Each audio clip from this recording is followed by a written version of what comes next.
7వ అధ్యాయం 12వ వచనాన్ని చదివి ధ్యానం చేసుకుందాం.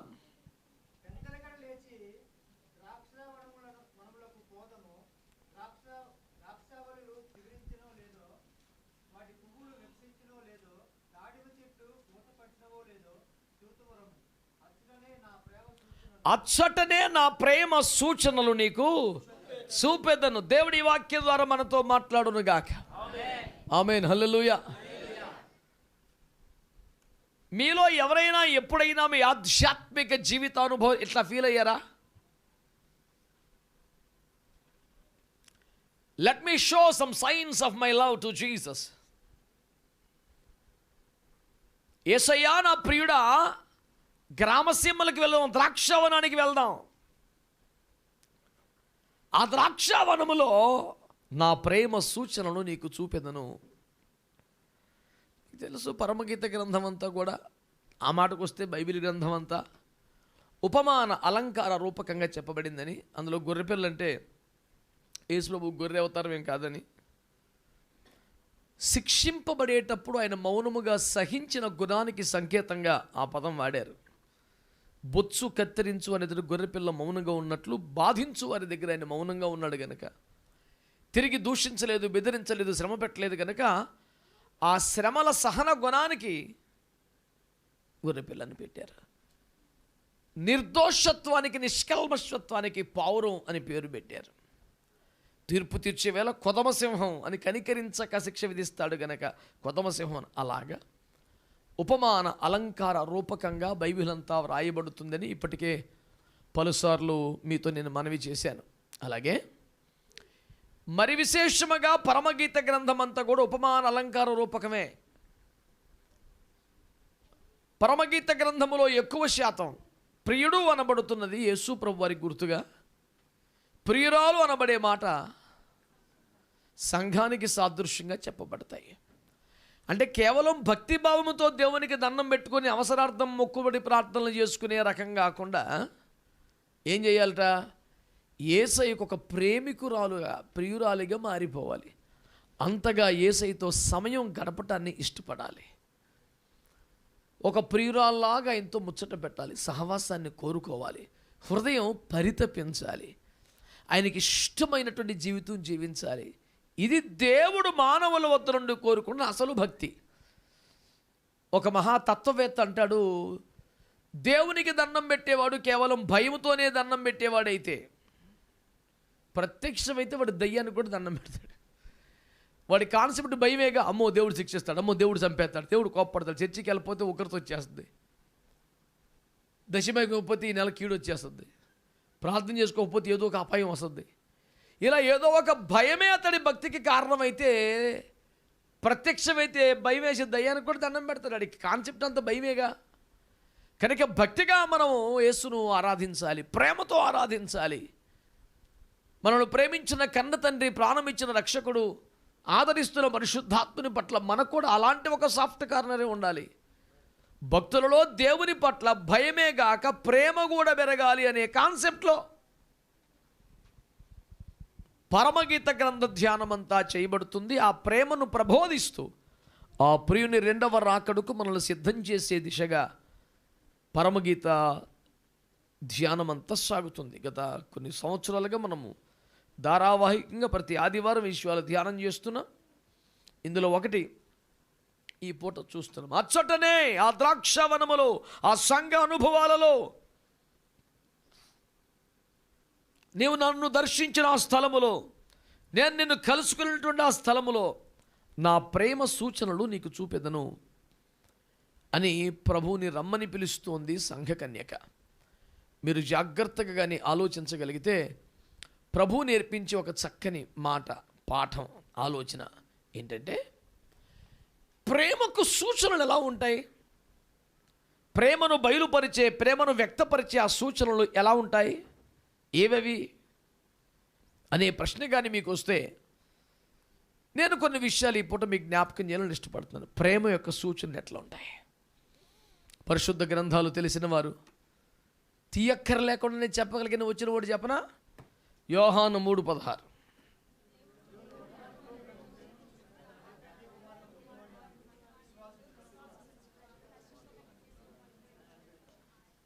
అమ్మయ్య, మీ అంత పొడుగ్గా నేను చెప్పలేను, కానీ సింపుల్గా చెప్తాను నేను. దేవుడు లోకమును ఎంతో ప్రేమించును కాగా తన కుమారుని ఇచ్చెను.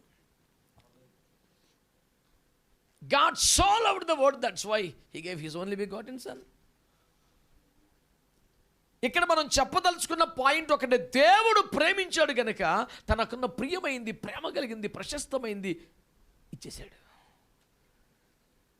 ప్రేమ యొక్క సూచన ఏమిటి అంటే ఇవ్వటం అనండి. ఏంటది అంటే ఇచ్చుట ఆయన మనల్ని ఎంతగా ప్రేమించుచున్నాడు అనే దానికి ఒక సూచన. చాలామంది దేవునికి ఇచ్చే విషయం కూడా ఒక ప్రేమతో ఇచ్చే భావన, భక్తి చాలా తక్కువగా ఉంటుంది. అదొక వ్యాపార ధోరణి, అంత కమర్షియల్ సిస్టమ్ అనమాట. మనం 100 రూపాయలు ఇస్తే ప్రభు 1000 రూపాయలు ఇస్తాడు, చెప్పేవాడు అలాగే చెప్తాడు, ఇచ్చేవాడు అలాగే ఇస్తాడు. నువ్వు 100 ఇచ్చి చూడబల్లి వారాన్ని దేవుడు నీకు ఎలాగ ఆశీర్వదిస్తాడో, ఇవ్వండి మీకు ఇవ్వండి, ఇదే కొలతాడు, క్యాలిక్యులేషన్ నిండా అదే ఉంటుంది. ఇస్తే మళ్ళీ మనకి ఇస్తాడు, ఇస్తే మళ్ళీ మనకి ఇస్తాడు. వడ్డీ వ్యాపారం చేసి అంత తొందరగా రాదు, దేశంలోకి ఇస్తేనే బెటరు. ఇదేమి క్యాలిక్యులేషన్ అండి అసలు? ఆయన పట్ల కృతజ్ఞతతో, ఆరాధన భావంతో, అభిమానంతో ఏదైనా ఇవ్వాలనిపించాలి కదా.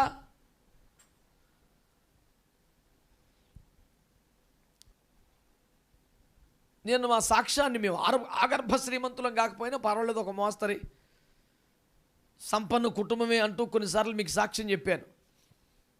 ఎకరాల కొద్ది తోటలో పనివారు, జనం, ఇల్లులు, పెద్ద పాలేరులు, అడవుడి బాగానే ఉండేది.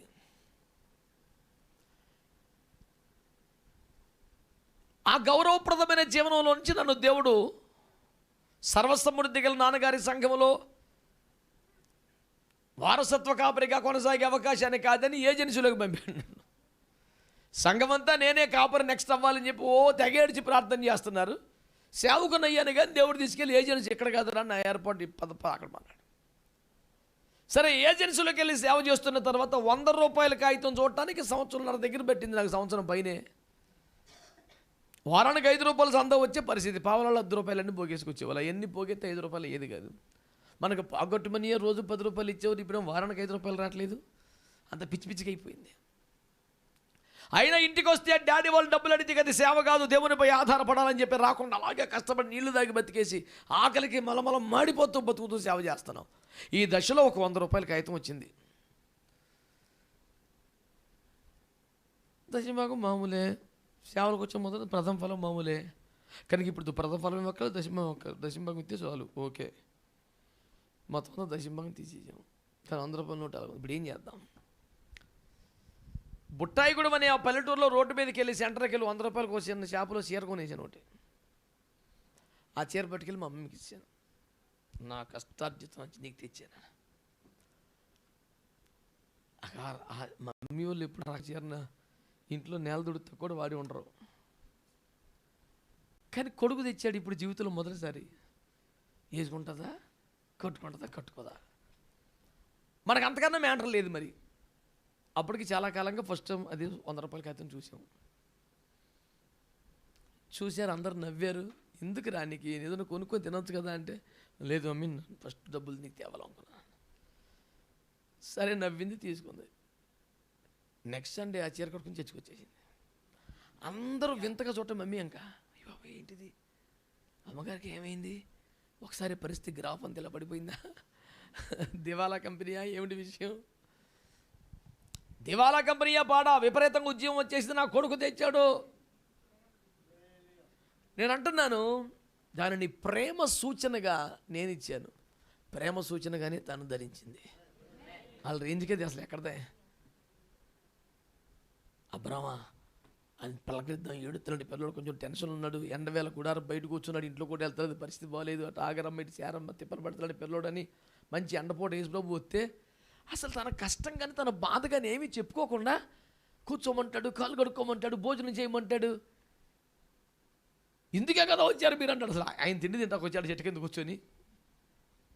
అవన్నీ కరెక్ట్ కాదు, కానీ ఇదంతా అబ్రహాముకు ఒక పిచ్చి ప్రేమ. అమ్మో నాలాంటి ఒక మట్టి పురుగు ఆయన మాట్లాడితేనే పిచ్చర్ అయిపోయి తిరిగేతలా నేను అన్నీ వదిలేసి డైరెక్ట్గా ఇంటికి వచ్చేసాడు ఏకంగా. ఇంతకన్నా ఇంకేంట్రా బాబు అని ఉబ్బి తబ్బిబ్బి అయిపోయి ప్రేమ. ప్రభు నా దగ్గరికి వచ్చాడు, నేను ఆయన బాగా చూసుకోవాలి, ఆయనకి ఏదైనా పెట్టేది అని తింటాడా? నేను వృషభముల మాంసము తిందున ఆకలి గుంట మీద చెప్తాను, వెండి బంగారులాయి కదా, 1000 కొలను పశువులాయి కదా, ఎంత లిస్ట్ చదివాడుగా. ఇక్కడ కూర్చున్నాడు, తిన్నాడు. ఎందుకని? ఆకలేసి కాదు, ఆహారం నచ్చి కాదు, ఆ అబ్బాయి నచ్చి. నా కొడుకాడు, అమ్మో నా దేవుడు నా దగ్గరికి వచ్చాడని ప్రేమ. ఈయనకి నా కొడుకు ఏదో ట్రై చేద్దాం కానీ కాదంటాడు, బాధపడతాడు. నేనంటాను ఇదంతా కూడా ప్రేమ సూచనలే కదా. కనుక పని కట్టుకుని ప్రభువుని ద్రాక్ష తోటకి రా ప్రభువా, నా ప్రేమ సూచనలకు చూపిస్తాను, కొన్ని గుర్తులు ఉన్నాయి, నీ మీద నా ప్రేమ కొన్ని సూచనలు అక్కడ ఉన్నాయి, చూపిస్తాను రా. నీ వద్ద నీ ప్రియునికి చూపుటకు ఏమైనా ప్రేమ సూచనలు ఉన్నాయా? Lord, this is the sign that I'm loving you. నీ మీద నాకున్న ప్రేమకి ఇదిగో సూచన. నేను కొన్ని 100 పెళ్ళిళ్ళు చేశాను. ఆ పెళ్ళిళ్ళలో ఈ తాడు బంగారాల పెళ్ళిళ్ళు కాదుగా మనం చేసాయి. వాక్యము, ఆత్మ, నిబంధన, ప్రమాణం ఇవేగా. అందుకనే పెళ్ళిటి దాకుండా పెళ్ళి ఇంక ఎడకన్నా పోయి చేయించుకుంటారు కొంతమంది భక్తులు. వాక్యానికేమో నేను కావాలి, పెళ్లి కాడేవాడో కావాలి.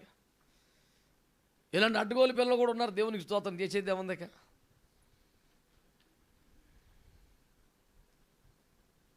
ఆదామవ్వలు మరి ఏ పెళ్ళి కన్నారు, కయ్యని కన్నారు, ఏం చేస్తాం?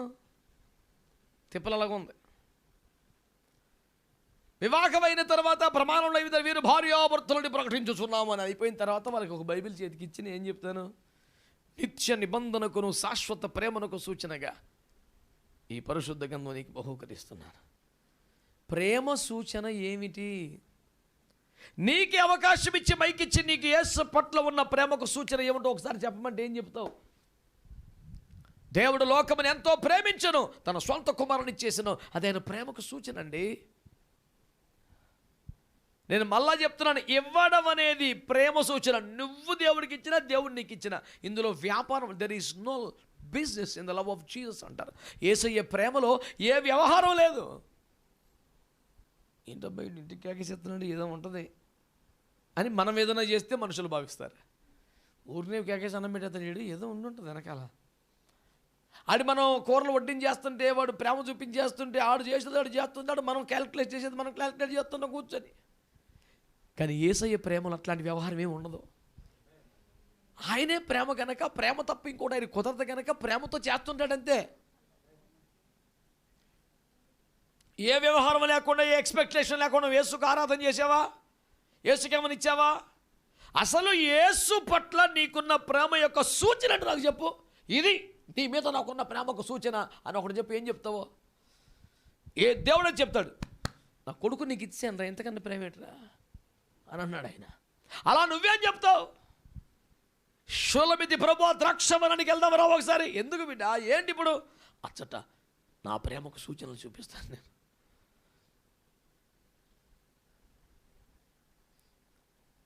దేవుని ప్రేమకు సూచన తన కుమారుని ఇవ్వడం. ఆ కుమారుడు ఏకంగా తన ప్రాణాన్ని చాలా చోట్ల ఆ మధ్యకాలం ఇప్పుడంటే అలవాటు అయిపోయి మనకి ఇద్దరికి ఎక్కడికి వెళ్ళే సరే, ఏ ఇంట్లో సరే అదే ఉండదు. దేవా నువ్వు ఎంత ప్రేమించావు అని మనిషి అడిగితే ఇంత అని చెప్పి చేతులు జాపి చచ్చిపోయాడు ఆయన. ఆ సిలువ బొమ్మటేసి, దేవా నువ్వు నన్ను ఎంత ప్రేమించావంటే ఇదిగో ఇంత అని చేతులు జాపి చచ్చిపోయాడు యేసు ప్రభు. ఇలాంటిది ఆ యేసు ప్రేమ అని మనం పాడుకోవడానికి కారణం ఆ సిలువ ప్రేమేగా. యేసయ్య అంటేనే ప్రేమ అని ప్రపంచంలో కరడుగట్టిన ఉగ్రవాద తండాలు కూడా ఒప్పుకునే పరిస్థితి కారణం సిలువ ప్రేమేగా. తండ్రి ప్రేమకు సూచన కుమారుని ఇవ్వడం, యేసు ప్రేమకు సూచన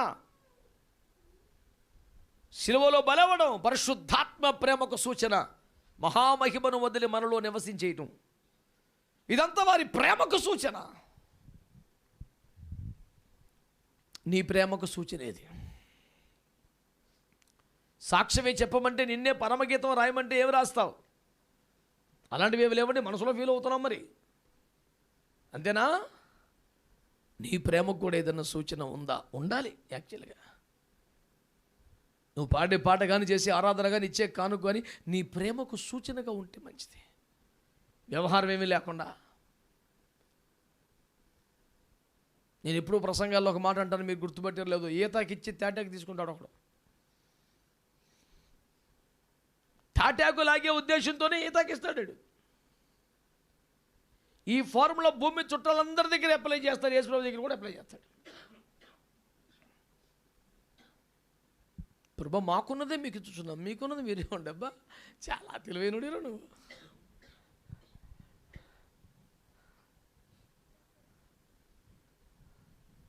చివరికి భూమి మీద అంతా వాడేయటం కాకుండా యేసుప్రభు దగ్గర కూడా తెలివితేటలే వాడుతున్నాడు. ఎంతటి వింతైన భక్త హృదయం రానిది. కనుక నిర్మోహమాటముగా మిమ్మల్ని ముఖం పట్టుకొని అడుగుతాను, నీ ప్రేమ సూచనలు ఏమిటి యేసు పట్ల? దేవునికి స్తోత్రం చెప్పండి. ప్రభు ఏమన్నాడు? శాశ్వతమైన ప్రేమతో నిన్ను ప్రేమించుచున్నాను గనుక విడువక నీ ఎడల కృప చూపుచున్నా. అంటే విడువని కృప, ఎడబాగిన కృప ఏమిటి? మన పట్ల దేవుని ప్రేమకు సూచన. సమయోచితమైన కృప దొరుకుతుంది మనకి. అమ్మ రిస్కులో పడ్డామనే లోపే బయటపడుతున్నాగా, ప్రమాదం జరుగుద్దేమో అనే లోపే సహాయం దొరుకుతుందిగా. నా కాలు జారనని నేను అనుకొనగా దేవా నీ కృప నన్ను బలపరచను. ఇలాంటి కుప్పలు తెప్పలు మనకు ఉన్నాయిగా, ఒకటి రెండు కాదుగా. అంటే ఈ శాశ్వతమైన కృప, ఈ విడువని కృప, ఈ ఎడబాయని కృప దేనికి సూచన? మన పట్ల దేవుని ప్రేమకు. తన కుమారుడిని ఇవ్వడం, మాట్లాడతలేదు మీరు, కుమారుడు తన ప్రాణం ఇవ్వడం, పరిశుద్ధాత్మ మనలో నివసించడానికి కంప్లీట్గా వచ్చేయటం, విడువక ఎడబాయక సమయోచితంగా కృప చూపడం, ఇవన్నీ కూడా దేవుడు మన పట్ల తాను కలిగి ఉన్న ప్రేమకు సూచనలు. సరిగ్గా అలాగే మన వైపు నుంచి కూడా ఉండాలి కదా. మీ ప్రేమకు సూచనలు ఏమిటి? దేవుని ప్రేమకు సూచనలు వరుసగా 3-4 చెప్పుకున్నాం విందమ్మా. మరి పరమగీత గ్రంథం 5వ అధ్యాయం 4వ వచనంలో ఏమన్నారు? రాత్రి కురిసే మంచుకు తల తడిసిపోతుంది, నేను బయట వణికిపోతున్నాను, నా కోసం తలుపు తీయమని చెప్పి ఆయన అడుగుతుంటే పట్టించుకోలేదు. కానీ కిటికీ సందుల గుండా నా ప్రియుడు చేతిని చూసి నేను జాలిపడ్డానని చెప్పేసి అద్భుతంగా సెలవిచ్చింది ఆ మహాభక్తురాలు. ఎటకారం ఎంత ఎక్కువైపోయిందంటే యేసు ప్రభు మీద ఏమికి జాలేసిందంట. ఈమె స్తుతిని చూసి యేసు ప్రభు జాలిపడి ఈమె దగ్గర రావడం కాదు, ఏమికి యేసు ప్రభు మీద పాపం చాలాసేపు తలుపు కొడుతున్నాడు. పాపం ఇంకా పాపం ఎంత దూరం నుంచి వచ్చాడు. భక్తి మరి ఎంత మరి ఏ రేంజ్కి వెళ్ళిపోయింది మీరు ఆలోచించుకోండి. కిటికీ సందుల గుండా చెయ్యి పెట్టిన ప్రియుని చూసి నా ప్రియుని యందు నా మనసు జాలి కలిగిందట. కొంచెం కఠినంగా ఉన్న ఒక మాట అంటాను, నువ్వు యేసు ప్రభు మీద జాలి పడిపోయేంత సీన్ లేదు, కానీ కొంచెం వేరే మాట ఒకసారి ఆలోచించు. నీ బతుక్కి నువ్వు కొంపలో తలుపులు వేసుకొని పై వస్త్రాన్ని తీసేసి లేనిపోయిన దరిద్రవంతో ఒట్టి మీద పూసుకొని నువ్వు దర్జా కొంపలో ఉండి రహస్యంగా దేవునికి ఇష్టమైన పిచ్చి బతుకుపోతుంటే నీ మీద ప్రభువుకి జాలి పడాలా? వ్యర్థతలు ఆనందిస్తుంది బిడ్డ, లోకములు సంతోషిస్తుంది బిడ్డ, ఆత్మ సంబంధ అనుభవాలు ఇంకా రాలేదు బిడ్డ, కానీ ఆయన జాలి పడాలా? ఓ చాలాసేపు తలుపు కొట్టేస్తున్నాడని చెప్పేసి రాత్రి మంచిగా తలిసిపోతాడని చెప్పి అమ్మకి జాలి వేసిందంటే యేసుప్రభు మీద. పోనీ ఇంకో రూపంలో చెప్పనా, పోనీ జాలి వేసిన తలుపు తిండి యేసుప్రభుకి. ఆయన మీద ప్రేమ కానీ గౌరవం కానీ ఆరాధన కానీ భక్తి కానీ ఏమీ తగలబడకపోతే దరిద్రానికి దేవునికి స్తోత్రం.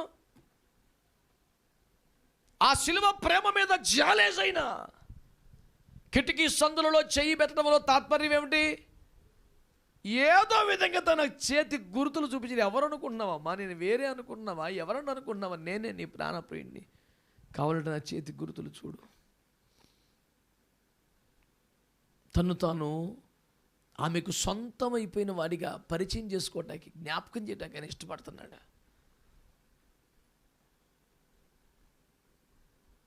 కిటికీ సందులలో చేయి పెట్టడం అంటే, రాత్రంతా మంచుకు తడిసిపోతున్నాను తలుపు తీయమని బ్రతిమాలటం అంటే, ఇవన్నీ కూడా తన ప్రేమను ఆ వ్యక్తికి తెలియచేయడానికి ఆయన ప్రయత్నం చేస్తున్నట్లే కదా. మరి నీ ప్రేమను నీ దేవునికి వ్యక్తపరచడం నువ్వేమన్నా ట్రై చేసావా? నీ ప్రేమ నీ దేవుని ఎదుట వెల్లడి చేసిన పద్ధతి ఏంటి?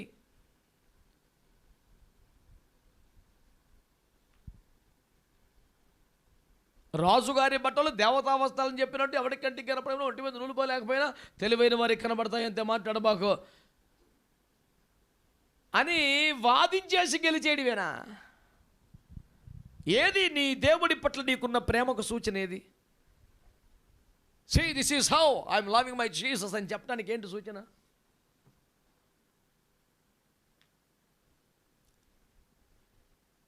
కనుక ఈ చర్చలో మీ దృష్టికి నేను తెస్తున్న మాట ఒకటే, నువ్వు దేవుణ్ణి ప్రేమించాలి, ఆ ప్రేమకు సూచనలు చూపగలిగే అంత స్పష్టంగా ప్రేమించాలి.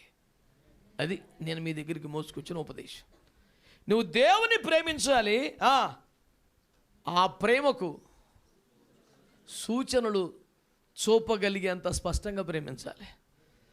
అదొక మాయా పదార్థంలాగా, బ్రహ్మ పదార్థంలాగా అది ఎవరికి కనపడదు, ఎవరికి అర్థం అవదు, హల్లెలూయా అంటాం కాదు. నీ ప్రేమకు సూచనలు చూపిస్తాను రమ్మని ప్రభువుని పిలవగలిగినంత స్పష్టత నీ భక్తిలో ఉండాలని ఈ మాటలు మీకు మనవి చేస్తున్నాను. ప్రభువుకు ఒక స్తోత్రం చెప్పండి. హల్లెలూయా. యేసయ్య ప్రేమకు సూచనలు ఏం చెప్పాను నేను? దేవుడు తన కుమారుని ఇచ్చేయడం, ఆయన శిలువలో ప్రాణం ఇచ్చేయడం, పరిశుద్ధాత్మ మనలోకి వచ్చేయడం. స్తోత్రం. ఇంకేం చెప్పుకున్నాం? ఎడబాయని కృప అనండి. ఇంకేం చెప్పుకున్నాం? ఏ విధము చేతనైనా గురుతులు చూపించే ప్రయత్నం చేయడం. చూడు నేను ఎంత ప్రేమిస్తున్నానో అని చాలాసార్లు కొన్ని కార్యాల ద్వారా దేవుని ప్రేమ రుజువు చేసుకుంటూ ఉంటాడు, గుర్తులు చూపిస్తూ ఉంటాడు. ఇంకా మనందరికీ పెద్ద ఇంట్రెస్ట్ లేని పాయింట్ ఇంకోటి ఉంది, ప్రేమకు సూచన. ప్రకటన 3:19. ఆ పాయింట్ పెద్ద ఇంట్రెస్ట్ ఉండదు మనకు. చూడు ఏముంది అక్కడ. అది కూడా దేవుని ప్రేమకు ఒక సూచన.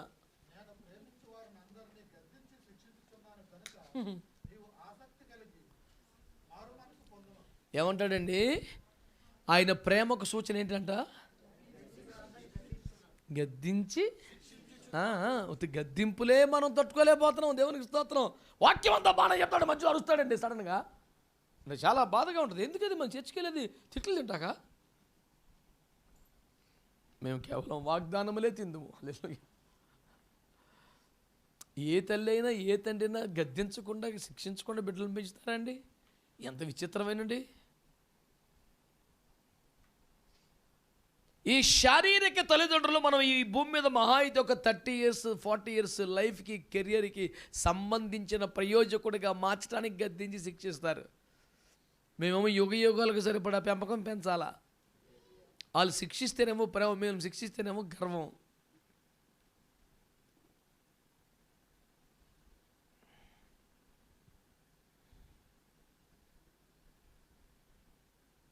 అందుచేతనే మిమ్మల్ని అడుగుతున్నాను, దేవుని ప్రేమకు సూచనలు మీకు కనబడుతున్నాయా? గద్దించి శిక్షించడం కూడా ప్రేమేనట. దేవుడు నిన్ను ప్రేమిస్తున్నాడన్నది నీకేమైనా సూచన తెలిసిందా? ఒకటి, తన కుమారుని ఇచ్చేయడం, ఆయన ప్రాణం ఇచ్చేయడం, పరిశుద్ధాత్మ మనలోకి వచ్చేయడం, ఎడబాయిని కృప చూపించడం, ఏమండి గురుతులు చూపించటం, ఇంకా గద్దించి శిక్షించడం. ఇవన్నీ కూడా మనల్ని యేసయ్య ప్రేమిస్తున్నాడు అనడానికి సూచనలు. ఇప్పుడు మనం యేసయ్యని ప్రేమిస్తున్నాం అనడానికి సూచనలు ఏంటి మరి?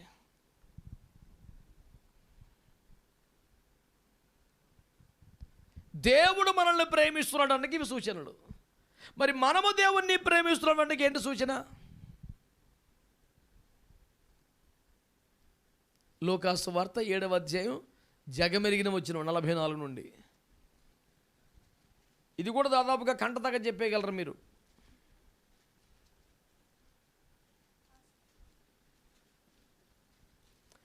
లూకా 7:44.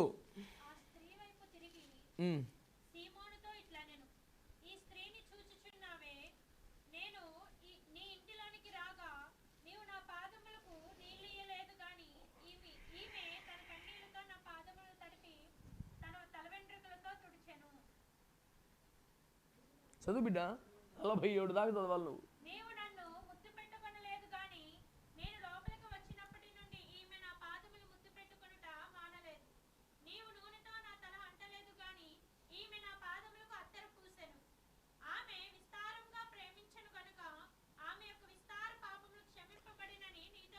దేవునికి ఒక స్తోత్రం చెప్పండి. ఆమె బాధ ఏదో పశ్చాత్తాపంతో ఏడుపు బాబోయ్ నేను ఘోరమైన పాపిన ఆమె తిప్పలం పడుతుంది. యేసు ప్రభువారు ఏమన్నారంటే, ఈమె నన్ను విస్తారముగా ప్రేమించుచున్నది అన్నారు. ఈమె నన్ను విస్తారముగా ప్రేమించుతున్నదా? ఎలా తెలిసిందేంటి? 4 సూచనలు చూపించాడు. 1, నేను ఇంటిలోనికి వచ్చినప్పుడు కాళ్ళు కొడుకుంటూ ఒక చెంబె నీళ్లు నీవు ఇవ్వలేదు, కానీ ఈమె తన కన్నీళ్లతో నా పాదాలు కడిగింది.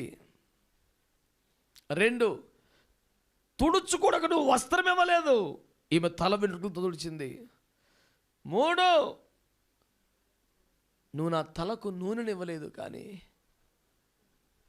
ఆమె నా పాదాల మీద అత్తరు పూసేసింది. 4, నువ్వు నన్ను హత్తుకొనలేదు, కానీ ఆమె నన్ను మానక ముద్దు పెట్టుకుంటుంది. 4 చెప్పాడు. స్తోత్రం. ఏమిటి ఇవన్నీ? భక్తురాలు దేవుణ్ణి ప్రేమిస్తుంది అనడానికి నేను లోగడ చాలాసార్లు చెప్పినా మళ్ళీ ఇప్పుడు జ్ఞాపకం చేస్తున్నాను. ఆమె విస్తారంగా ఏడ్చి ఏడ్చి ఏడ్చి గోలబెట్టి ప్రార్థన చేసింది కదా. వచ్చినప్పటి నుంచి ఏడుస్తూనే ఉంది కాళ్ళు పట్టుకొని. ఆమె ఏడుపు కారణం ఏంటి? సాధారణంగా మనలాంటి వాళ్ళకు కూడా అర్థమైపోయే కారణం, ఆమె పాపి గనక, ఆయన పరిశుద్ధుడు గనక, ఆయన పాద సన్నిధి దొరకగానే పశ్చాత్తాపడి నన్ను క్షమించు బాబు అని ఏడ్చింది. ఆమె పాపక్షమాపణ కోసం కన్నీరు గార్చి ప్రార్థన చేస్తే యేసు ప్రభువు ఏమనాలి? ఈమె విస్తారముగా పశ్చాత్తాపడుచున్నది కనుక ఈమె విస్తార పాపాలు క్షమించాను అనాలి. యాక్చువల్గా అలా అయితే మీకు నాకు కూడా కంఫర్ట్గా ఉంటుంది. అవును, మరి పాపిష్టి జీవితాలు కొంపలు కూలు చేసి ఊరంతా నాశనం చేసి వ్యభిచారి సైతం దాని పేరే పాపాత్మురాలు. ఎందుకంటే చాలామంది సుగుణరావు అని, కుటుంబరావు అని, పరిశుద్ధరావు అని పేరు పెట్టుకొని చిన్న చితక తేడా చేసేవాళ్ళు ఉన్నారు. ఇక పేరే పాపాత్మురాలు. దేవునికి స్తోత్రం. అంత భయంకరమైన పాపిష్టి మనిషి ఆయన కాళ్ళ మీద పడి ఏడుస్తుంటే దాన్ని ఏమనాలి? ఈమె విస్తారముగా పశ్చాత్తాపడుచున్నది కనుక ఈమె విస్తార పాపాలు క్షమించేశానంటే కంఫర్టబుల్గా ఉంటుంది.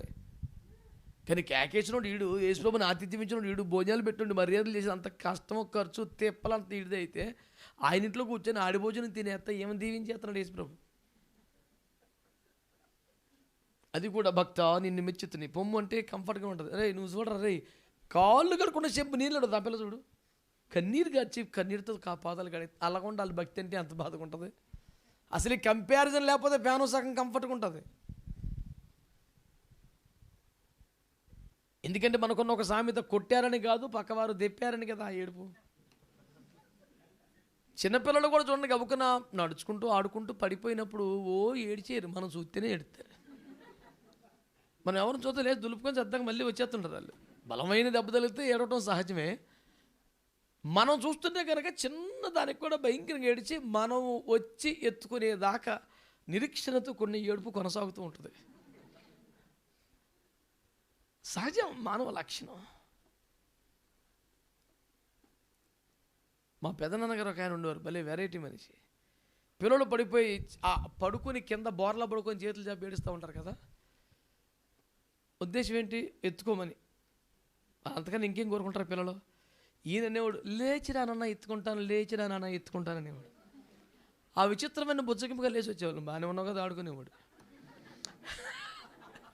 ఇది ఎత్తుకుంటాడని లేచి వస్తే పిల్లలందరూ కొంగు తినేవారు ఈ పెద్ద మనిషి దగ్గర. మరి పెళ్ళి వెరైటీగా ఉన్నాడు.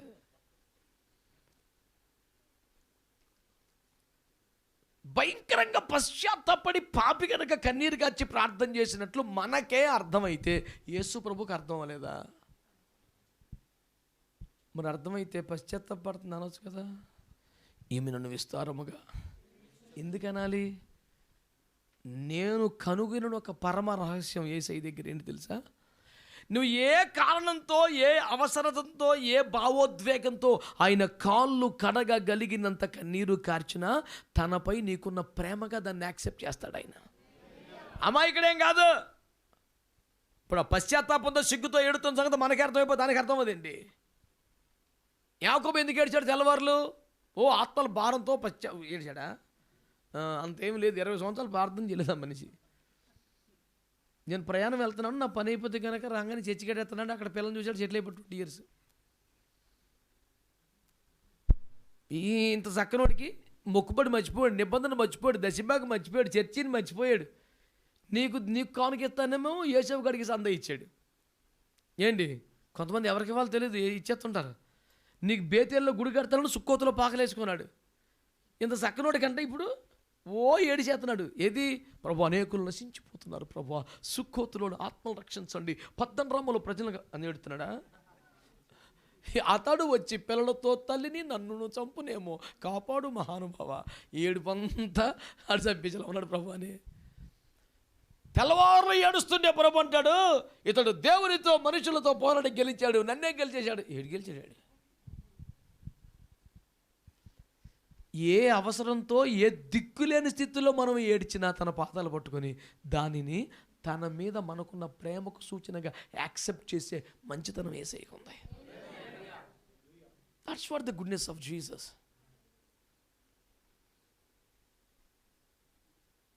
ఆయా భక్తులు ఏడ్చిన కారణాలు మనకే క్లియర్గా అర్థమైపోతున్నాయి. దేవుడికి అర్థం ఒకేం కాదు కదా, తెలుసు అసలు మ్యాటర్. ఆయన తెలియపోవటం ఏంటి? ఆయనకు అర్థం కాదు ఏముంటుంది. 7 నేత్రములు కలిగి, అగ్నివంటి నేత్రములు కలిగి, హృదయాంతరంగాలను పరిశోధించి, తలంపు పుట్టకముందు అని ఎరిగి, అన్నీ చూసినోడు కాళ్ళ మీద పడి ఏడు చేస్తే కొట్టేస్తాడు మొత్తం అని. ఆడు చూడరా నన్ను ఎంత ప్రేమించేస్తున్నాడు.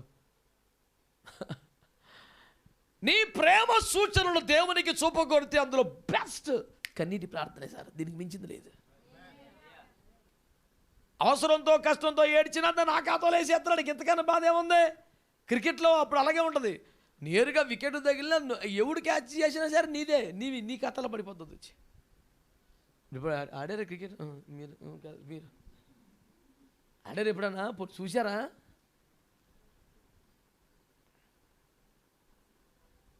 అది ఎవడు పట్టుకున్నా ఈడిదే ఖాతా. కాబట్టి నేను మీకు చెప్పే సువార్త ఓపికగా వినండి. కన్నీటి ప్రార్థన అనుభవంగా నీ జీవితం మారిపోతే, ఇది ఎలాగ అవసరం అయితే గుండెలు బతికి ఏడ్చేసే రకం కాకుండా నీకు అదొక అనుభవంగా, నీ జీవిత అభ్యాసంగా అది మారిపోతే, నువ్వు నిరంతరము నన్ను ప్రేమిస్తున్నావు అని ఫిక్స్ అయిపోతాడు యేసు ప్రభు. మళ్ళీ చెప్తున్నాను, ఆయన అమాయకుడేం కాదు, మ్యాటర్ అంతా తెలుసు. అయినా కన్నీటి ప్రార్థనకు ఆయన ఇచ్చిన గుర్తింపది, స్థానం అది. ఇప్పుడు ఎంత నా మీద ప్రేమ లేకపోతే నా కాళ్ళు కడుగుతాడు రా కన్నీళ్ళతో. మామూలుగా నువ్వు చెమ్ము నీళ్ళు ఎవరితో కాళ్ళు కడుక్కుంటా కదా, కన్నీళ్ళతో కడిగేస్తున్నాడు. ఏది ప్రేమ అంటే ఏంటనుకున్నా మరి అన్నాడు ఆయన. కాబట్టి నా ప్రియుడా ద్రాక్షావనమునకు వస్తే అచ్చటని ప్రేమకు, నా ప్రేమకు సూచనలు చూపిస్తాననింది కదా. ఇప్పుడు నువ్వు అలా పిలవగలవా? ప్రభువా మా ఇంటికి రండి ప్రభువా, ఈ రాత్రి ప్రార్థన గదిలోకి రండి ప్రభువా, నీ సన్నిధిలో నేను మోకరిస్తాను, నా ప్రేమ సూచనలు నీకు చూపిస్తాను ప్రభువా, కొన్ని గ్రీటింగ్ కార్డ్స్ చేస్తాను ప్రభువా, కొన్ని బొమ్మలు గీసి రెడీగా ఉంచాను ప్రభువా. చెప్పగలవా? నీ దగ్గర ఏమైనా ఉందా మెటీరియల్? అలా భక్తుడు దేవునికి చూపగలిగిన ప్రేమ సూచనలు ప్రథమం కన్నీటి ప్రార్థన. అనండి, ఈమె నన్ను విస్తారముగా ప్రేమించను గనుక అంటే ఏమిటి? విస్తారముగా కన్నీరు గార్చెను గనుక.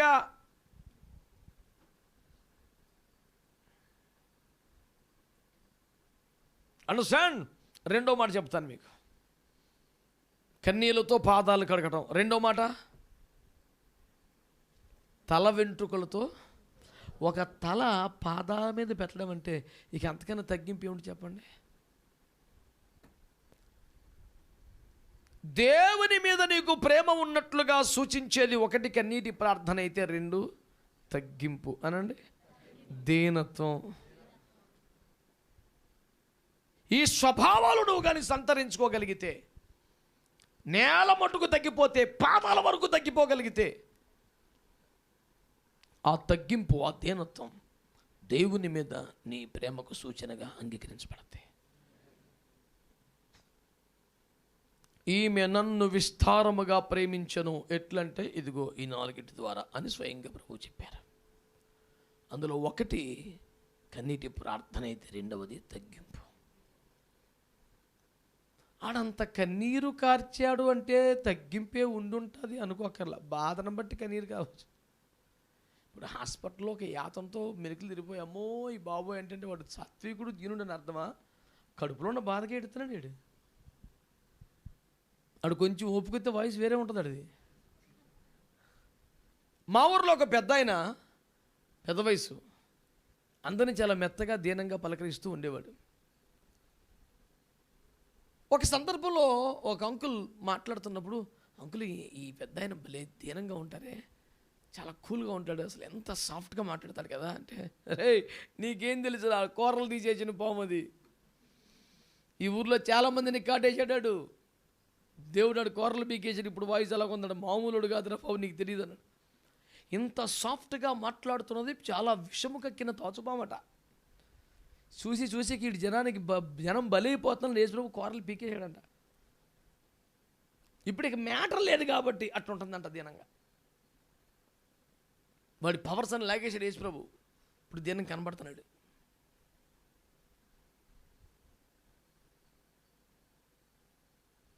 వచ్చిన కష్టాన్ని బట్టి నష్టాన్ని బట్టి దివాలా తీసిన దాన్ని బట్టి తగ్గిపోయి సైలెంట్గా ఉంటాం కాదు. సర్వ సమృద్ధిలో ఉండి కూడా ఆయన పాదముల వరకు తగ్గిపోయే దీనత్వం, తగ్గింపు నీ దగ్గర ఉండాలి.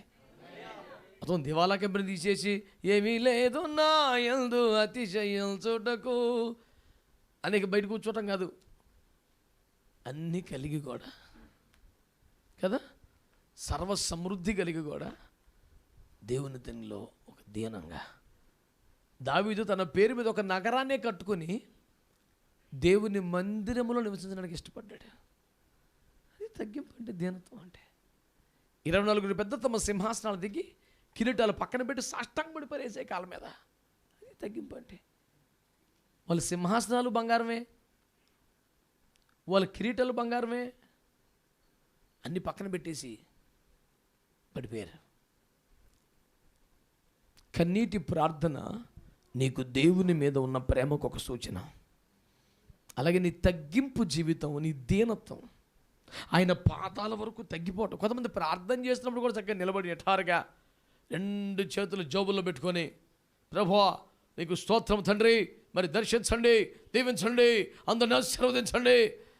నువ్వు ఎవరితో మాట్లాడుతున్నావు? మరి జోబులో చేతులు ఏంది అసలు నాకు అర్థం కాదు. నీకు ఏదైనా సమస్య అన్న ఉండాలి తప్ప, కానీ అది పద్ధతి కాదు. నువ్వు ఒక పెద్ద ఆయనతో, తండ్రితో, అధికారితో, కలెక్టర్తో, ఆఫీసర్తో మాట్లాడుతున్నప్పుడే అది సంస్కారం అనిపించుకోదు కదా. 2 చేతులు జోబులు పెట్టుకొని మాట్లాడటం పెద్దవారితో ఏం సంస్కారం అండి? మర్యాద కాదు కదా. మరి దేవుడితో మాట్లాడేటప్పుడు చాలా మీటింగ్స్లో చూస్తున్నాను. మన విశాఖ నగరంలో మరీను జోబులో చేతులు పెట్టుకొని ప్రభువా ఇంగ్లీష్లో, తెలుగులో రకరకాలుగా ప్రార్థించే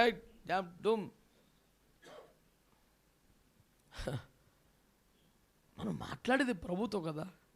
వాడే లాంగ్వేజ్, బాడీ లాంగ్వేజ్ 2 కూడా కొంచెం అది మరి దేవునికి స్తోత్రం, హల్లెలూయా. మంచి పెడసరంగా కలెక్టర్ ఆఫీస్కి వెళ్ళి ఉద్యోగంకి అర్జీ పెట్టుకుంటాకి వెళ్ళి ఆయనకన్నా ముందు మనమే కూర్చొని కాళ్ళ మీద కలుసుకొని ఐఎమ్ క్వాలిఫైడ్ అన్నాం అనుకోండి, ప్లీజ్ వెయిట్ అవుట్ సైడ్ అంటాడు. పద్ధతి ఉండాలో మర్యాద. దేవుని మీద నీకున్న ప్రేమకు సూచనలో ఒకటి దీనత్వం, తగ్గింపు. 3వ మాట ఏం చెప్పాడంటే ఆయన, నువ్వు నాకు కనీసం నూనె ఇవ్వలేదురా బాబు, అత్తరు పోసేసింది నా పాదాల మీద. గివింగ్, ఇవ్వటం, సమర్పణ, అర్పణ, అది కూడా దేవుణ్ణి ప్రేమిస్తున్న మనం దానికి ఒక సూచన. ఇవ్వడం అనేది గొప్ప కోసం, మెహర్బానీ కోసం, మళ్ళీ పొందడం కోసమే కాదు కదా. ఆయన మీద మనకు ప్రేమ కాబట్టి ఇవ్వాలనిపిస్తుంది. ఎవరిని ప్రేమిస్తున్న వారికి ఏదో ఇవ్వాలనిపిస్తుంది. కొంతమంది అక్రమ ప్రేమలకి ఇంకెక్కువ ఇస్తున్నారు, ప్రభు వారిని క్షమించును గాక. భార్యా బిడ్డలకేమో అడ్జస్ట్ అయిపోవాల్సిన ఆహార పదార్థాలు, ఈ అక్రమ పాపిష్టి వ్యవహారకేమో మతిపోయే మైమర్పించే బహుమతులు. ఈ సకల దుష్టత్వం, పాపిష్టి నీచత్వం నశించును గాక. ఆ ఊరలో నుంచి, బంధకాల్లోంచి మన బిడ్డలు ఎవరైనా పొరపాటున పడి ఉంటే వారు విడిపించబడుదురు గాక. ఇక్కడ కావచ్చు, సర్వప్రపంచంలో యూట్యూబ్లో వింటున్నవారు కావచ్చు, అంతే కదా. ఎందులో ఉన్న పడ్డావే మోకాల దేవునికి స్తోత్రం. ఇవ్వడం అనేది ప్రేమకు సూచనగా. ప్రేమకు సూచనగా. సంఘ కాపరి విశ్వాస యొక్క రిలేషన్ కూడా చెప్తాను మీకు నేను. గివింగ్ని ఎందుకు పెట్టాడంటే ఒక లింకు, 12 మంది ఇశ్రాయేలు సంతానం, 12 గోత్రాలు. వాగ్దాన దేశం వచ్చాక 11 మందికి వాటాలు వేసి ఇడికి ₹10 ఇవ్వలేదు. ఎవరికి? లేవి అంటే ఎవరో యాజకుడు, పాస్టర్ గారు. అందరికి ఇచ్చాడు, మనోడికి ఏమి కూడా. నా సంగతి ఏంటి ప్రభా అంటే, నీకు యెహోవాయే స్వాస్థ్యం ఉన్నాడు. చెప్తా కాస్ట్లీగా ఉంది కానీ మరి ఇక్కడేం పొలం లేదే.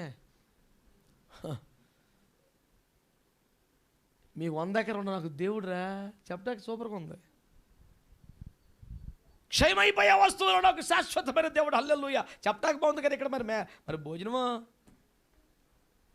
మీకు యెహోవాయే స్వాస్థ్యం అన్నాడు అని ఏం చేశాడు? 12 వాటాలు లేకుండా 11 వాటాలు వేసేసారా మీకు. కాబట్టి మీరు ఏం చేస్తారంటే 90% పండిన పంటలో మీరు తీసుకొని 10వ వంతు అడిగి ఇచ్చేయండి. ప్రత్యక్ష గుడారములో మీ పక్షంగా రోజు ధూప దీప నైవేద్యాది కార్యక్రమాలు చేస్తున్నాడు కదా, అందుకని అడిగి జీతం అన్నాడు. అంటే దేవుని కోపాన్ని ఎదుర్కొని, దేవుని కోపానికి అడ్డుపడి, దేవుని ఉగ్రత రాకుండా చూసుకొని, దేవుని ప్రేమను తీసుకొచ్చి, దేవుని ఉపదేశం తీసుకొచ్చి, దేవుని సందేశం తీసుకొచ్చి, దేవునికి వీరికి మధ్యలో మధ్యవర్తిగా కోపాన్ని భరించి దీవెనలు పంపించి ఇవన్నీ తెప్పలబడుతున్నందుకు ఇతనికి జీతంగా నీ మొత్తం సంపాదనలో 10వ భాగం ఇచ్చి అన్నాడు. పొలం ఇవ్వలేదు కానీ పంట ఇచ్చాడు. ఇది వెరైటీ. దేవునికి స్తోత్రం. ఈ లింక్ ఎందుకు పెట్టాడు? నీకు కూడా 10 ఎకరాలు ఇచ్చేస్తే నువ్వు పండించుకుంటావు, నీ తిప్పలు నువ్వు పడతావు. 4 కోసం ఎవడు ఎడతాడు? తొలకలు పెడితే నువ్వు పొలంకి వెళ్ళాలి కదా, కలుపులు తీయాలి కదా, కోతలు పోయాలి కదా, మార్కెట్కి వెళ్ళాలి కదా. నీకు కూడా జీవనానికంటూ ఒక పని ఉంటే వాళ్ళ జీవితాల కోసం ఎవడు ఎడుతాడు మరి? అందుకనే నీకు ఆ పనులు ఏమొద్దు, నోరు మూసుకొని గుళ్ళో పడి ఎడుతూ ఉండు పద్దాక రేత్రి మొగలు. నువ్వు వాళ్ళు 90% తినేసి ఒక 10 నీకు ఇచ్చేస్తుంటారులే, వాటితో బతికి జాగ్రత్తగా అన్నాడు. పైగా ప్రత్యక్ష గుడారములో వారు చేయుచున్న సేవకు అది వారికి జీతం అని కూడా పెట్టేశాడు పేరు. ఇప్పుడు వీళ్ళు ఎందుకు ఇవ్వాలి? దేవుని కోపం మా మీదకి రాకుండా, దేవుని ఉగ్రత మా మీదకి రాకుండా, దేవుని కోపానికి అడ్డుపడి ప్రేమను మా దగ్గర తీసుకొచ్చి, మార్జీలు మోసుకెళ్ళి ఆశీర్వాదాలు తీసుకొచ్చి, మాకు దేవునికి మధ్యవర్తిగా నిచ్చెన ఎక్కువవాడిగా దిగువాడిగా వచ్చుచూ పోచుండవాడిగా ఉన్నందుకు కృతజ్ఞతగా ఇదిగో ఈ దశమౌను తీసుకో. అంటే దేవుని ఎదుట మా పక్షముగా మీరు చేయుచున్న సేవలకు కృతజ్ఞతగా. దైవజనుడు అనేవాడు ఎట్లా సంతోషపడతాడు? ఓకే, నేను దేవుని ఎదుట చేయుచున్న సేవలకు గుర్తింపుగా సూచనగా నాకు ఇది ఇచ్చారు. ఒక విశ్వాసి 10వ భాగం ఇచ్చినప్పుడు సంఘ కాపరి నేను ఎలా ఫీల్ అవుతుందో తెలుసా? నాకు డబ్బులు ఇచ్చినట్టుగా ఫీల్ అవ్వను. మీకు అర్థమైందా? అమౌంట్గా ఫీల్ అవ్వను, జీతంగా ఫీల్ అవ్వను. నేను ఎట్లా ఫీల్ అవుతాను తెలుసా? వారి పక్షంగా నేను దేవుని ఎదుట చేస్తున్న సేవలకు వాళ్ళు గుర్తింపుగా. అంటే they recognised my services, they trusted me to be their pastor. అయ్యా, మీరు మా పక్షంగా చేస్తున్న సేవలు చాలా విలువైనవి. దేవుని తీర్పు, కోపం, ఉగ్రత మా మీద పడకుండా మీరు అడ్డుపడుతున్నారా? మీరు దేవునికి మాకు అడ్డుపడే ఒక వ్యక్తిగా ఉంటాం, మాకు చాలా అవసరం. మీరేం దిగులు పడకండి, మీ పనులు మీరు చేసుకోండి, మాకు కృతజ్ఞతగా. మీ పక్షంగా నేను దేవుని ఎదుట చేయుచున్న సేవలను మీరు గుర్తించారు, మీరు అందులో సంతోషిస్తున్నారు, ఇలాంటి సేవలు కొనసాగాలని కోరుకుంటున్నారు అని భావిస్తాను నేను 10వ భాగం ఇస్తే. అందుకనే ఎవరైనా ఇవ్వకపోతే బాధపడిపోయేది ఉండదు, ఇచ్చే పొంగిపోయేది ఉండదు. ఎవరైతే 10వ భాగం నాకు ఇవ్వలేదో సంఘ బిడ్డలు, నేను ఏమనుకుంటాను, ఓకే నా సర్వీసెస్ వాళ్ళకి నచ్చలేదు, వీటిని గుర్తించడం లేదు, అక్కర్లేదని భావిస్తున్నారు. ఫోన్లే, నేను ఏమని ఫీల్ అవుతానో అది చెప్తున్నాను మీకు. అది ఆర్థిక వ్యవహారంగా చూడండి. నేను దేవుని ఎదుట మీకు నేను చేస్తున్న సేవలను మీరు గుర్తించినట్టుగా నేను భావిస్తాను. That's how I feel when you offer your tithe to me. దేవునికి స్తోత్రం కలుగునగా. హల్లెలూయా. కనుక ద బెస్ట్ అత్తరు ఆమె యేసు ప్రభువు పాదాలకి సమర్పించగలిగింది. నేను మీకు చేస్తున్న మనం మీకు అర్థమవుతుందా? దేవుని పట్ల మన ప్రేమకు సూచనలు ఏమిటి? కన్నీటి ప్రార్థన, రెండవది తగ్గింపు లేదా దీనత్వము, మూడవది సమర్పణ. The best what ever you can give to the lord. ఇక నాలుగవది, ఆయన పాదములను మానక ముద్దు పెట్టుకుందట.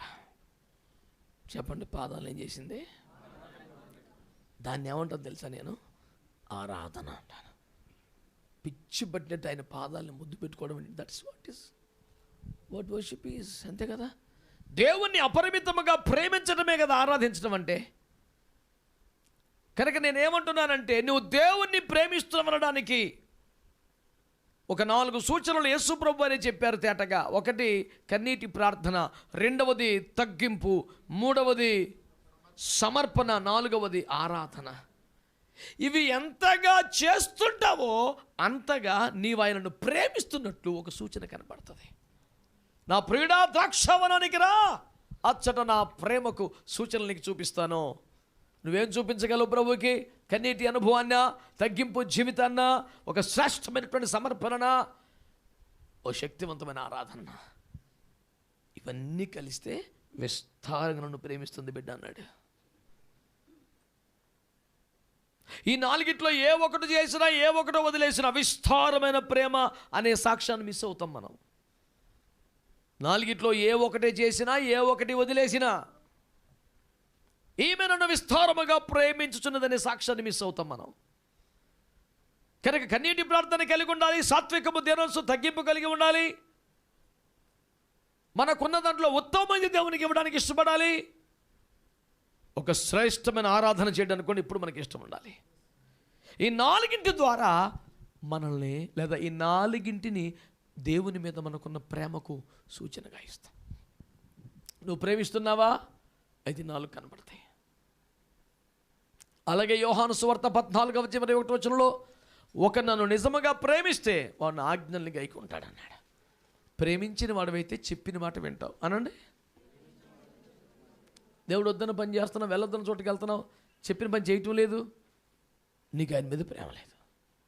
ప్రేమించిన వాడివైతే చెప్పిన మాట విని తీరుతావు. అది వాక్యంలో రాయబడిన మాట.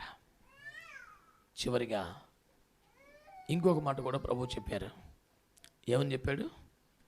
యోహాను 21:15 చెప్పాడు, పేతురు వీరందరికంటే నువ్వు నన్ను ఎక్కువగా అయితే ప్రేమిస్తే ఏం చేయాలి? నా మందను మేపు, నా మందను కాయ. అంటే బాధ్యత తీసుకోవాలి అనండి. ప్రేమిస్తే ఆజ్ఞలను, ప్రేమిస్తే బాధ్యతను. నువ్వు మరి దేవుని మంద పట్ల, దేవుని సంఘం పట్ల, గొర్రెని కాయటం, గొర్రెని మేపటం, ఇలా ఏదైనా ఒక బాధ్యత దేవుని సంఘం పట్ల నువ్వు తీసుకోకపోతే నీకేం ప్రేమ ఉన్నట్టు?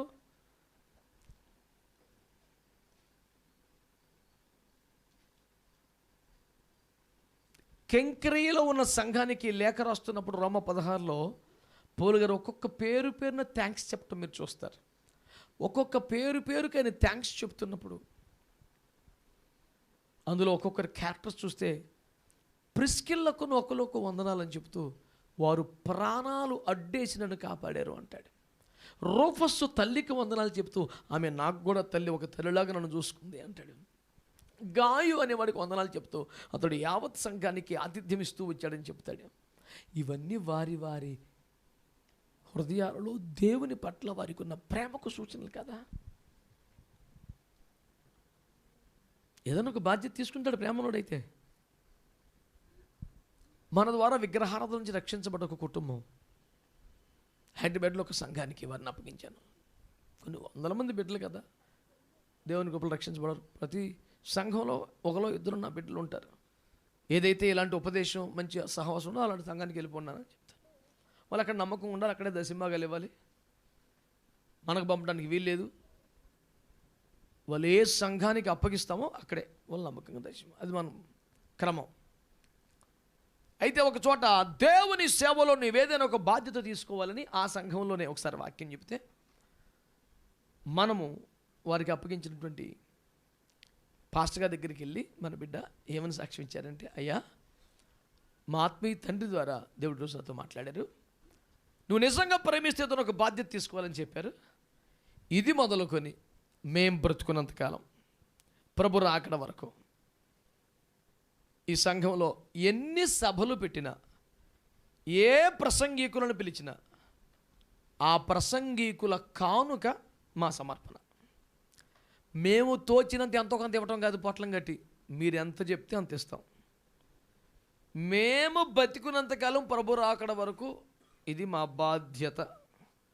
ఈ అవకాశం మాకు తీసివేయొద్దు, ఇంకెవరికి ఇవ్వద్దు అని కోరుకున్నారంట. ఆ పాస్టర్ గారు నాకు ఫోన్ చేసి కన్నీరు పెట్టుకున్నాడు, అయ్యా నేను సభలు పెట్టిన ప్రతిసారి దైవజనులకు కానుకిచ్చే విషయంలో చాలా ఇబ్బంది పడుతుంటాను. చూడకంటే ఏదో భోజనం పెట్టేసి మొత్తం సర్దేస్తుంటాం, కానీ దైవజనుడిని ఘనపరచాలి, ఒక శ్రేష్టమైన అర్పణ ఇవ్వాలనుకుంటాను, కానీ నేను మనసులో ఆశించినంత అర్పణ ఏ ప్రసంగికుడికి ఇంతవరకు ఇవ్వలేకపోయాను. ఎప్పుడూ ఒక బాధే ఉండిపోద్ది నాకు. కానీ దేవుడు నాకు ఒక మంచి బిడ్డను మీ ద్వారా ఇచ్చారయ్యా. ప్రసంగికుల కానుక ఇది మొదలుకొని మాదే అన్నారు, పైపెచ్చు మాకు తోచినంత కాదు, మీరెంత ఇవ్వమంటే అంత ఇస్తాం ఆ ప్రసంగికుడికి. ఆ దైవజనుడు మనసులో ఏ అర్పణత ఉందో అది వీరికి చెబితే వీళ్ళు ఇప్పటికి అది స్టార్ట్ అయ్యే 10 సంవత్సరాలు, ఈ రోజు వరకు ఎక్కడ వెనకడుగు వేయలేదు. ఆ భాషగారు కనబడ్డప్పుడల్లా నాకు ఆ విషయంలో ప్రస్తావించి మరి థ్యాంక్స్ చెప్తున్నాను, అయ్యా నేను వారిని కన్నాను, కొంతకాలం పెంచాను, మీ చేతులకు అప్పగించాను, మీరే చక్కగా పెంచుతున్నారు, ప్రతిసారి క్రెడిట్ నాకు ఇచ్చేయకండి, మీరే ఉంచుకోండి అని చెప్పాను. దేవునికి స్తోత్రం కలుగునుగా. ఏంటంటే ప్రైమరీ స్కూల్లో హై స్కూల్కి అలాగే పంపించినట్టు లెక్క. మొత్తం అంతా మందే కాదు కదా, పెంచాం కొంతవరకు. నేను కూడా మిమ్మల్ని అడుగుతున్నాను, ఆజ్ఞలు గైకొనటం ఆయన్ని ప్రేమించటం, బాధ్యతను తీసుకోవటం ఆయన్ని ప్రేమించటం. ఈ పూట సూటిగా ఈ ప్రశ్న మీ ముందు పెడుతున్నాను, నీ ప్రేమకు సూచనలు ఏమైనా ఉన్నాయా? ఆమె విస్తారంగా ప్రేమించిందంట, ఒక 4 సూచనలు చెప్పుకున్నాం. అలాగే 5వదిగా ఆజ్ఞలు గైకొనటం, 6వదిగా ఏదైనా ఒక బాధ్యతను తీసుకోవటం. దేవునికి స్తోత్రం చెప్పండి. హల్లెలూయా. ఇంకొక మాట అంటాను, మగ్దలేని మరియ తెల్లవారుజామున యోహాను 20 కదా, తెల్లవారే వెళ్ళిపోయిందండి. ఎక్కడికి? ఎందుకు ఏం కావాలమ్మాయి అమ్మాట అడిగాడు ఆయన. తోటమాలి అనుకుని నా ప్రభువుని ఎవరన్నా తీసుకెళ్ళిపోయారో నీకు తెలుసా, ఎక్కడ పెట్టారో చెప్పండి, ఏం చేస్తామన్నాడు. ఎత్తుకెళ్ళిపోతాను. ప్రాక్టికల్గా సాధ్యమా అది? ఒకవేళ నిజంగానే ఆ శవం దొరికితే, ఆయన అప్పటికే పునరుద్ధరణ లేచిపోయాడు, ఏమో దృష్టిలో ఇంకా పోని బతకలేదు. ఒకవేళ ఏమో దృష్టి ప్రకారమే అక్కడ డెడ్ బాడీ ఉంటే ఈ పిల్ల మోసుకెళ్తుందా? కుదురుతుందా? సాధ్యాసాధ్యాలు లెక్కలు వేసుకోవట్లేదు. నా ప్రభు నాకు కావాలి, నా ప్రభు నేను ఎత్తుకెళ్ళిపోతాను, మోసేస్తాను అవసరమైతే. భారము మోయుట అనండి ఆయన ప్రేమకు సూచన. నువ్వు నిజముగా దేవుని ప్రేమిస్తున్న వ్యక్తివైతే ఈ క్వాలిటీస్ నీలో ఉంటాయి. అయ్యేమి లేకుండా ఐ లవ్ యూ జీసస్, ఈ సండే స్కూల్ మాటలతో ఏమవ్వదు. పరమగీత గ్రంథం 7వ అధ్యాయం 12వ వచనం చివరి మాటలో, సంఘ కన్యక నా ప్రేమ సూచనలు నీకు చూపుతునని ప్రభువుని పిలిచి మరీ మాట్లాడుతోంది. లోపల భక్తి చేసుకుంటూ ఏదో పోతున్నావేమో, ఈ రోజున ఒక సవాలు చేయబడి నేను కూడా నా దేవునికి ఆయన మీద నాకున్న ప్రేమకు సూచనలు చూపిస్తాను.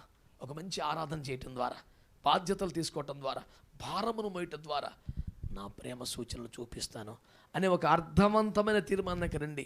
అలాంటి భక్తినే సాధన చేయండి. దేవుడు మిమ్మల్ని ఆ విధంగా దీవించునుగాక. ప్రార్థన చేసుకుందాం.